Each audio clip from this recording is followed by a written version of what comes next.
Have you ever found yourself slipping into a state that feels strangely undefined? Not dramatic, not tragic, but quietly disorienting? The things that once held your full attention now feel distant. Activities that once ignited you leave no trace. The ambitions you once wrote down with certainty, the ones that used to pull you out of bed with urgency, now read like empty sentences composed by someone you no longer recognize. And slowly, a question forms. What happened to me? Why does everything feel muted? Is something broken? But from the perspective of Carl Jung, the interpretation is radically different. Jung understood that the psyche does not move in a straight line. It moves in phases. And there are moments when the mind intentionally withdraws its energy from the outer world, not because it is failing, but because it is preparing to transform. When a particular way of living has fulfilled its developmental function, psychological energy retreats, not in defeat, in preparation. At such times, silence is not a symptom, it is a signal. The mind reduces its reactions in order to redirect attention inward. What begins to fade is not your emotional depth, but the illusion that constant stimulation is proof of aliveness. Something subtler is happening, something reorganizing. And if you are standing precisely at that threshold, the place where nothing seems to move you anymore, where even silence begins to feel unsettling, understand this. This is not a message designed to motivate you. It is an attempt to interpret what is unfolding beneath the surface, because it is entirely possible that what feels like collapse is, in reality, transition. Not loud, not cinematic, not visibly dramatic, yet powerful enough to alter the structure of your life from this point forward. The first clarification is essential. Loss of interest is not the same as loss of emotion. Interest is reactive. Emotion is foundational. You may no longer respond to the same external triggers. The goals that once accelerated your pulse may now leave you indifferent. Praise that once validated you may now feel hollow. But your capacity to feel has not vanished. It has simply stopped being directed outward. Modern culture treats this withdrawal as malfunction. We are conditioned to equate vitality with visible enthusiasm. To be alive means to be excited. To be progressing means to be stimulated. Passion must be constant. Drive must be uninterrupted. And when that outward fire dims, we assume deterioration. Jung would disagree. Psychological life unfolds in cycles. When one cycle completes its purpose, energy does not disappear. It recedes. It detaches from the objects that once sustained it, not out of rejection, but to allow for reconfiguration. The emptiness that follows is not meaningless absence. It is a transitional space, a psychological pause, a chamber where reaction quiets so that reorganization can begin. This is where a crucial misunderstanding must be dismantled. If I am no longer interested, then I must be on the wrong path. From the standpoint of Carl Jung, that conclusion is premature. There are periods in psychological development when the mind deliberately ceases to invest energy in structures that have already completed their function. The withdrawal is not a mistake, it is a recalibration. You begin to lose interest in superficial conversations, not because you have become arrogant, but because the psyche is no longer nourished by surface exchanges. Depth is being requested. You begin to lose enthusiasm for goals that once seemed clear, not because you are lazy, but because something within you is quietly questioning whether those ambitions were ever truly yours. Discomfort arises because the ego relies on reaction as orientation. It navigates the world through feedback, through movement, through visible engagement. When reaction diminishes, the ego feels disoriented.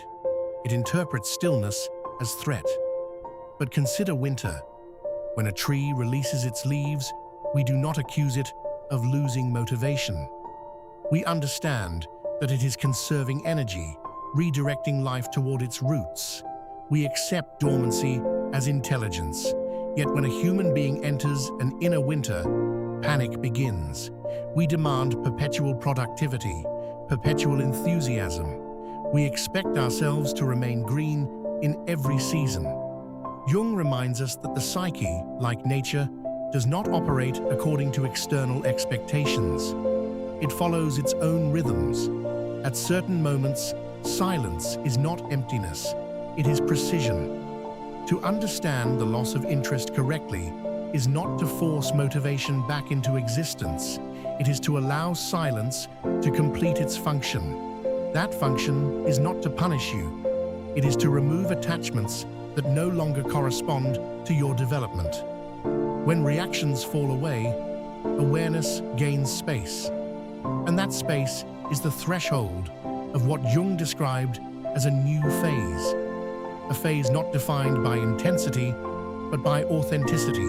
Not dramatic, not explosive, but structurally transformative. Jung used the term libido to describe psychological energy, not merely sexual energy, as the word is often reduced to, but life energy itself, the force that compels you to pursue, to attach, to invest meaning and identity into the world. In early life, this energy flows predominantly outward. You want to build, to achieve, to become visible, to secure recognition. Identity is constructed through engagement with the external world. But there comes a moment, quietly, almost imperceptibly, when that outward flow begins to recede. Not because you are diminishing, but because the external forms that once carried your identity no longer correspond to your inner growth. Imagine a career that once energized you. Each morning carried purpose. The role gave you position, affirmation, direction. Then, without a dramatic event, something shifts. You wake up and feel a subtle heaviness. Not exhaustion from workload, but fatigue from meaning. The effort required to maintain the image of who you are in that environment begins to outweigh what it gives back. Jung would say that libido has withdrawn from that structure. Psychological energy is no longer flowing into the persona you built there. And when libido withdraws, what emerges is not immediate clarity. It feels like numbness, boredom, indifference. But this is not collapse, it is detachment. And detachment is the first movement toward transformation. What makes this phase unsettling is that society conditions us to believe energy must always move outward. There must always be ambition, activity, visible progress. But from the perspective of Carl Jung, the psyche is part of nature, and nature does not expand endlessly. Consider the caterpillar before it becomes a butterfly. It does not immediately grow wings. First, it withdraws. It encloses itself within a cocoon. And inside that cocoon, something radical occurs. Not gradual improvement, but dissolution. Its former body breaks down into a fluid state before reorganizing into a new form. Jung once wrote, "The whole of the libido is needed for the battle of life." When a stage of life is a battle for status, survival, identity, psychological energy is directed outward. It must strive, compete, adapt, endure. But when that battle has ended, or when it is no longer the arena in which psychological development continues, libido has no reason to remain invested there. This is why loss of interest often appears not when everything collapses, but when everything seems perfectly stable. It is not a paradox. It is a signal. It suggests that the psyche no longer needs to exhaust itself in that environment. A very ordinary example can be seen in individuals who have spent years living for recognition. from family, from society, from social media, and suddenly feel exhausted even though nothing objectively demanding has increased. They assume they have become lazy. They assume they lack discipline. In reality, their psychological energy is refusing to continue nourishing an ego constructed primarily to please others. Libido does not vanish. It simply ceases to serve an image that has grown obsolete. Anna, a close friend from high school, once told me that for years her life revolved more around social media than real experience. Each day began with thoughts of what to post, how to present herself, how to remain visible and relevant. She did not hate it. In fact, she was once genuinely excited. Likes, comments, attention. They made her feel seen. Then, during a quiet period, something shifted. She realized she no longer wanted to open the apps at all, not because she despised them, but because each time she prepared to post something, she felt tired before she even began. She could still force herself to continue, but only through strain, and that strain disturbed her. She wondered whether she was declining. From a Jungian perspective, this was not emotional deterioration. It was a withdrawal of psychological energy. The part of her identity built around attracting attention and receiving validation had fulfilled its developmental role. The psyche no longer wished to invest energy in maintaining those virtual constructions. It is crucial to understand that this withdrawal is not punishment, it is self-regulation. Just as the body produces fever to eliminate infection, the mind has its own silent fevers that dissolve structures no longer appropriate. You feel tired, detached, unwilling to react, but energy is not gone. It is being conserved for an inner process that consciousness cannot yet articulate. The difficulty is that very few people allow this process to complete itself. When excitement fades, they immediately seek new stimulation, new ambitions, new relationships, new identities. Jung warned that interrupting the withdrawal of energy too quickly can trap a person in a false loop, where the forms of life constantly change, but the core remains untouched. The withdrawal of psychological energy is an invitation to stop, not to search desperately for answers, but to recognize a difficult truth. Much of your former motivation was externally fueled, and when that fuel loses its appeal, the mind is compelled to turn inward. You feel empty, but in reality, you are being released from dependence on stimulation. This phase often carries the sensation of standing between two worlds.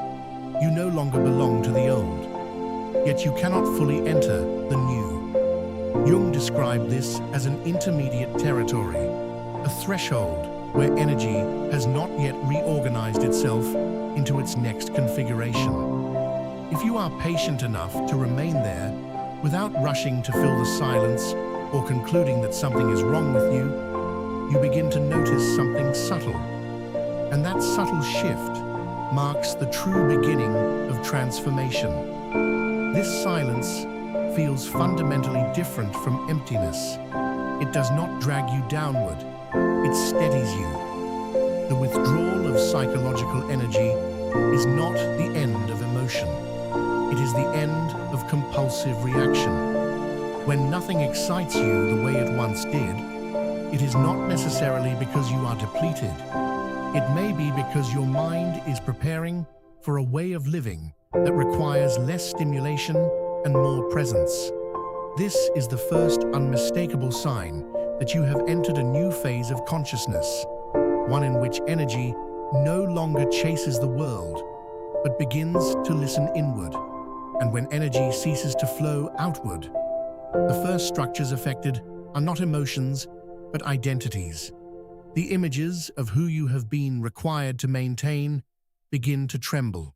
There is something very few people are psychologically prepared to understand. Not every loss of interest signals collapse, and not every state of emptiness means decline. From the perspective of Carl Jung, there are phases in which the psyche must relinquish an old identity before a new structure of consciousness can emerge. And the first death, often the most unsettling, is the death of the social identity. Human beings do not wear masks only during festivals or performances. They wear them daily, often unconsciously. This mask is what Jung called the persona, the social identity, perhaps the most sophisticated adaptation the human psyche has ever developed. The persona is not inherently false. It is not evil. It is not even deceptive in the ordinary sense. It is a tool. Through the persona, you learn how to behave acceptably, how to speak in ways that are rewarded, how to pursue goals that are socially validated, how to become functional in the eyes of others. The problem is not having a persona. The problem begins when you can no longer distinguish where the mask ends and your authentic face begins. For years, your psychological energy may have been sustained by that identity. You felt motivated because you were recognized. You felt interested because others responded to you. You felt driven because you believed you were fulfilling the right role. Then, almost imperceptibly, the mind stops supplying energy to that structure. Roles that once energized you begin to feel heavy. Titles lose their charge. Achievements no longer resonate in the same way, not because they are objectively worthless, but because they no longer reflect the person you are becoming. A striking modern example can be seen in Jim Carrey. In a 2017 interview on 60 Minutes, he openly described a profound sense of emptiness at the height of his fame. He said, "I believe I'm not real. I believe there's no me." He explained that the personality adored by the public was, in essence, a constructed role, one built to meet expectations. Under the spotlight, that persona functioned flawlessly. But as his awareness expanded, applause and recognition, once powerful motivators, began to feel hollow. This is precisely what Jung referred to when speaking about the death of the social identity. And when this happens, panic often follows. I'm not myself anymore. But Jung would suggest something radically different. For the first time, you may no longer be the version society required you to perform. The death of the social identity rarely arrives as a dramatic breakdown. It is subtle. You grow tired of conversations that once stimulated you. You feel less compelled to prove yourself. Compliments no longer energize you. Validation loses its urgency. What exhausts you most is not the task itself, but the effort of continuing to be the former version of yourself. Imagine your social identity as clothing worn for many years. At first, it fit perfectly. It gave you confidence. It shaped how others saw you and how you saw yourself. But slowly, without announcement, it begins to feel restrictive. Not because it has changed, but because you have. But your body has grown. Your proportions have shifted, and the clothes have not. One day, every movement feels restrictive. The death of the persona is similar. It is painful not because something precious is taken from you, but because you are forced to recognize that you have lived too long inside a form that no longer corresponds to who you are becoming. Carl Jung once wrote, "The persona is that which in reality one is not, but which oneself, as well as others, think one is." When the psyche enters a new phase, it can no longer tolerate this confusion. It begins withdrawing energy from the role, and as that withdrawal occurs, you feel emptiness, disinterest, a strange dissolution of meaning. What makes this phase especially uncomfortable is that society has no vocabulary for it. Those around you may interpret it as boredom, lack of gratitude, loss of ambition. But internally, the truth is different. You are not tired of life. You are tired of performing a version of yourself that no longer feels authentic. And the psyche, loyal to inner truth above social expectation, has decided to stop. This is often the stage where people attempt familiar solutions. They change careers, set new goals, rebrand themselves, construct a more refined persona. But Jung warned that replacing one mask with another without dissolving the need to wear one only prolongs the suffering. The outer form changes, but the internal structure remains intact. The death of the social identity cannot be avoided because it is not a malfunction. It is an inevitable stage of psychological development. And when the persona begins to collapse, the most frightening element is not the loss of roles. It is the question that follows. If I am no longer that person, then who am I? There is no immediate answer, and that is precisely why the ego feels threatened. But for Jung, this moment is invaluable. Only when an identity disintegrates does space open for the authentic self to emerge. So if you are in a phase where everything that once defined you no longer excites you, resist the impulse to conclude that you have lost something essential. It is entirely possible that your mind is doing something profoundly courageous. It is allowing an outdated image to die so that something more truthful can begin to speak. What appears as emptiness may, in essence, be preparation. Preparation for a deeper inner life no longer dependent on performance. Pause for a moment. Have you been wearing masks when you enter the world? Masks that exhaust you, that drain vitality, that require constant adjustment. If so, even acknowledging that possibility internally is already a step toward honesty. Because when the mask is no longer fueled by energy, what has been hidden behind it has no reason to remain silent. And in that newly opened space, you begin to encounter parts of yourself you once avoided. When nothing excites you in the old way, the mind does not immediately become calm or illuminated. Often, the opposite occurs. The neglected aspects of your psyche begin to surface, not because they have suddenly grown stronger, but because there is no longer enough distraction to keep them submerged. Psychological life can be compared to a room where loud music is always playing. The music does not eliminate other sounds.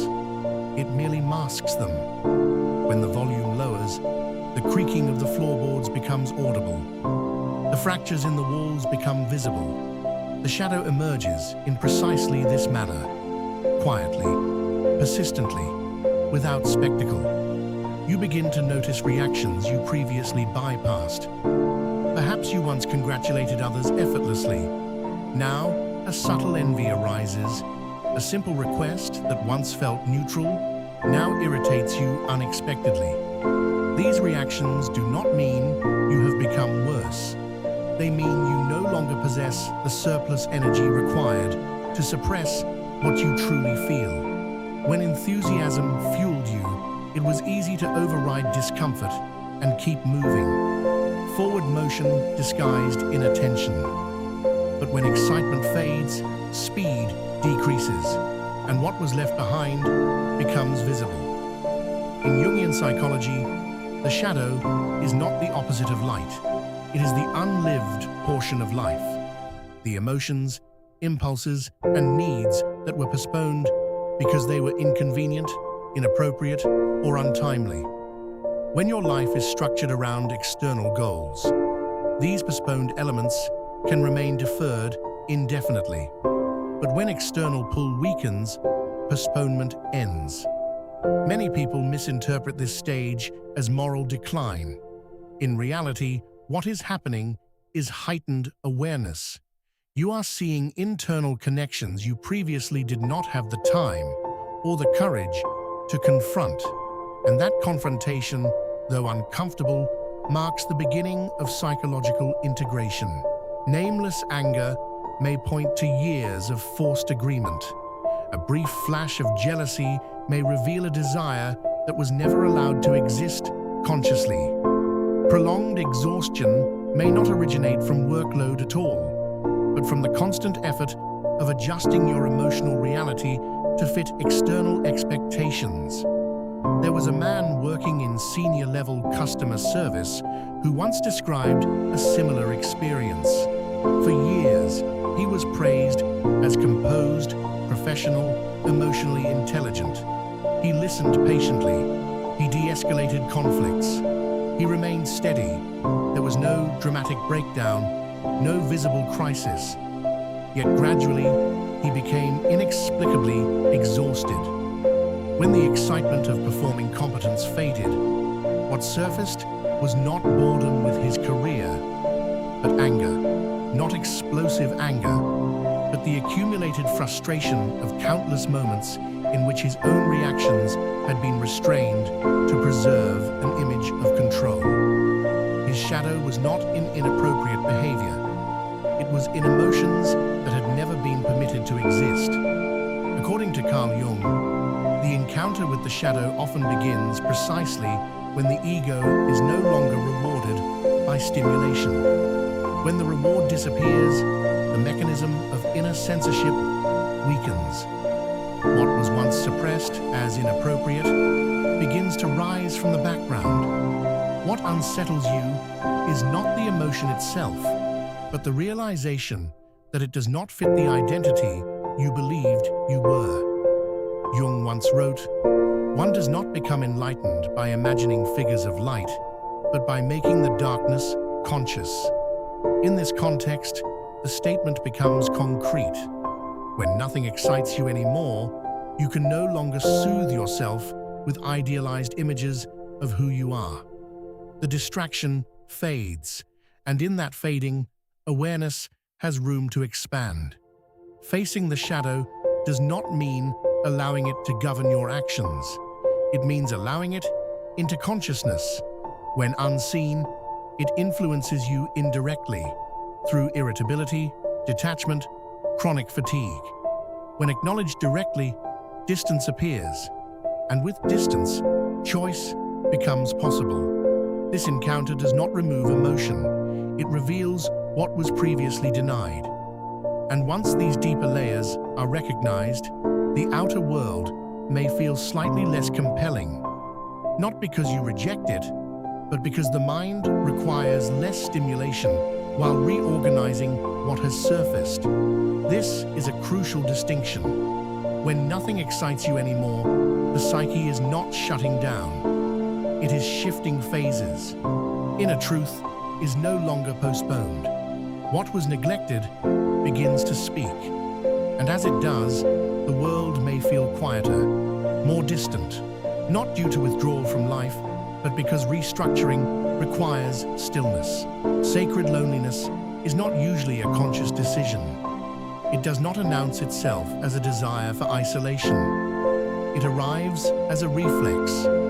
Just as the body rejects food it can no longer digest, the psyche rejects rhythms of life it has outgrown. You speak less. You feel less compelled to explain yourself. You no longer need immediate understanding from others. What you require is not more conversation, but enough silence to hear your own internal voice. Jung once observed, "Loneliness does not come from having no people around you, but from being unable to communicate the things that seem important to you." For him, loneliness was not defined by physical isolation. It emerged when what was becoming psychologically significant could no longer be expressed through familiar language. Old narratives fail. Social labels feel inadequate. Identity categories lose clarity. And before something new can be shared, it must first be lived privately. In depth psychology, Jung described this transitional descent through an ancient motif, the night sea journey. Across mythologies, the hero does not ascend immediately into brilliance. He descends into darkness. into uncertainty, into regions where ordinary orientation fails. The night sea symbolizes the unconscious, a realm where the ego's familiar light no longer guides perception. In that descent, old references dissolve. Only silence and separation remain. Yet Jung insisted that this is not disorientation for its own sake. It is the only path towards psychological rebirth. Consciousness matures only when it tolerates darkness without demanding immediate illumination. This pattern resonates deeply with religious imagery as well. In the Psalms appears the line, "Even though I walk through the valley of the shadow of death, I will fear no evil." Before beginning his public mission, Jesus withdraws for 40 days into the desert, a space of silence, testing, and solitude. The desert, like Jung's night sea, is not punishment. It is purification. Old identity erodes there. External validation disappears, and something more essential begins to emerge. So if you find yourself in sacred loneliness, when nothing excites you as before, it is possible that you are not declining.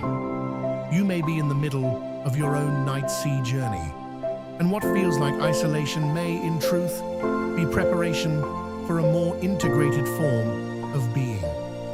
You feel out of rhythm with the world, not because something is wrong with you, but because the world you once synchronized with no longer reaches the depth your inner life now requires. Casual conversations begin to exhaust you. Silence, by contrast, feels lighter, cleaner. You no longer rush toward immediate comfort. You begin to accept uncertainty as part of maturation. This is not withdrawal from life. It is a turning inward in order to grow more fully than before. Modern culture has little patience for such phases. It interprets them as stagnation. But for Carl Jung, no one becomes whole without learning how to stand alone before their unconscious. Sacred loneliness is the environment in which genuine questions arise, questions that demand honest answers, because distraction is no longer available. This phase is not meant for cutting yourself off from the world. It is meant for re-establishing a relationship with yourself. When nothing excites you in the old way, the psyche has entered a new configuration. It no longer responds to surface stimulation. It is recalibrating. Reconnection begins not through grand insights, but through acceptance. You stop forcing yourself to feel something. You allow emptiness to exist without immediately repairing it. Presence becomes primary. You return to simple experiences. You eat when hungry. You rest when tired. You slow down enough to sense your own body. This is not about chasing pleasure. It is about restoring contact with aliveness. When dramatic stimulation loses its power, subtle signals become audible. The psyche reopens communication through small, quiet channels. And when this inner restructuring completes, something changes. You do not return to the world as before. You return with selectivity. You connect without dissolving into others. You engage without abandoning your center. You speak less, but your words carry more weight because they no longer arise from the need for approval. If you recognize yourself in this description, even acknowledging that internally is enough. Because the important shift is not public, it is structural. And if you feel as though you are standing at the margins of life, consider another interpretation. Perhaps you are not being excluded. Perhaps you are being lowered into a depth where a stronger foundation can form.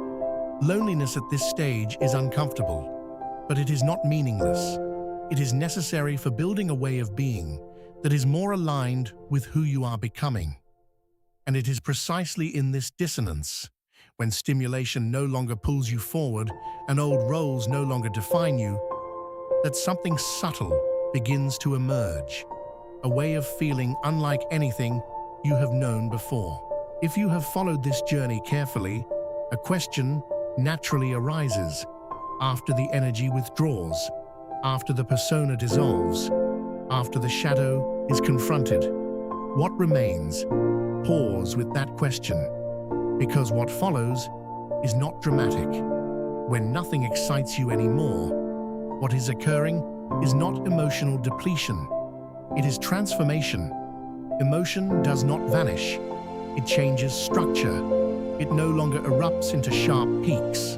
It no longer throws you into dramatic highs or lows.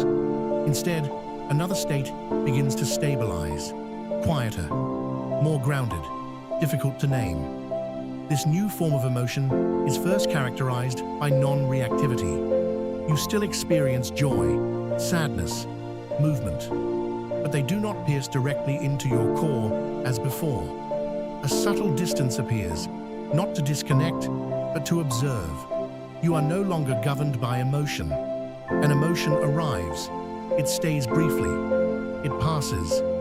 Many mistake this for numbness, but in truth, it is often a sign that consciousness has matured enough to stop fully identifying with temporary states. This emerging emotional tone is less intense, yet deeper. It does not provide excitement. It provides steadiness, not thrill, but peace. And this peace is not the absence of feeling. It is the presence of integration. Not, I am very happy, but mine, I am where I belong. This state does not accelerate your pulse. It slows your breath. It does not carry you away from yourself. It anchors you more deeply within. Like a lake that has grown profound in depth, its surface no longer trembles with every passing wind. The water has not disappeared. It has deepened. Another essential characteristic of this emotional state is that it no longer requires proof. In earlier phases, emotion often sought validation. When you felt joy, you wanted to share it. When you felt pain, you wanted to be understood. Emotion was relational, outward, responsive. Now certain experiences feel complete without being spoken. Not because you are withdrawing, but because you are full. The center of value has shifted inward. Through the lens of Carl Jung, this marks the beginning of what he called individuation. Individuation is not a radiant moment of self-discovery. It is not dramatic self-actualization.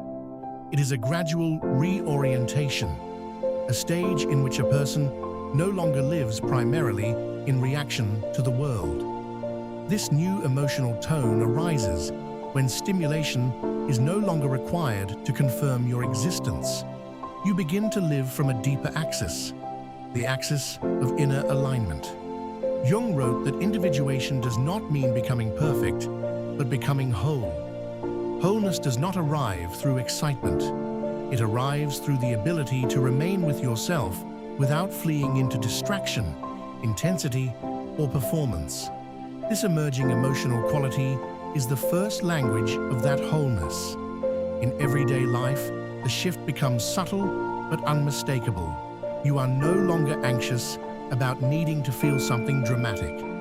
A calm day does not unsettle you. Being alone does not feel like deficiency. You begin to experience life less through intensity and more through presence. Not every moment is stimulating, but each moment is real enough that it does not require replacement. This emotional state does not compel you into action. It does not promise reward. It does not create illusions of elevation. It feels like solid ground. From that ground, choices become slower, but more accurate. You no longer choose out of fear of missing out. You no longer act out of the need for approval. Instead, there is a quiet, internal clarity. This is right for me. That is the deeper meaning of this phase. When nothing excites you anymore, you may not be losing emotion. You may be learning to feel differently, a form of feeling that no longer serves outer survival alone, but serves the process of becoming yourself. Quiet, not dazzling, yet stable enough to support a mature inner life. When nothing excites you anymore, what may be ending is not emotion, but a mode of living. A way of living built on reaction, on stimulation, on constant upward motion. From Jung's perspective, such periods of silence are not decline. They are pauses in which the psyche stops running long enough to understand. Meaning does not form in peaks, it forms in stillness. And that stillness, though externally unremarkable, is often the birthplace of a new layer of consciousness. So if you find yourself standing in a space where interest no longer leads, resist the urge to fill it immediately. You are not necessarily being left behind. You may be descending just deep enough for a true center to form. When the mind stops reacting, it learns presence. And when you no longer require excitement to confirm that you are alive, you begin to live differently. Less noise, greater truth, more aligned with the person you are quietly becoming.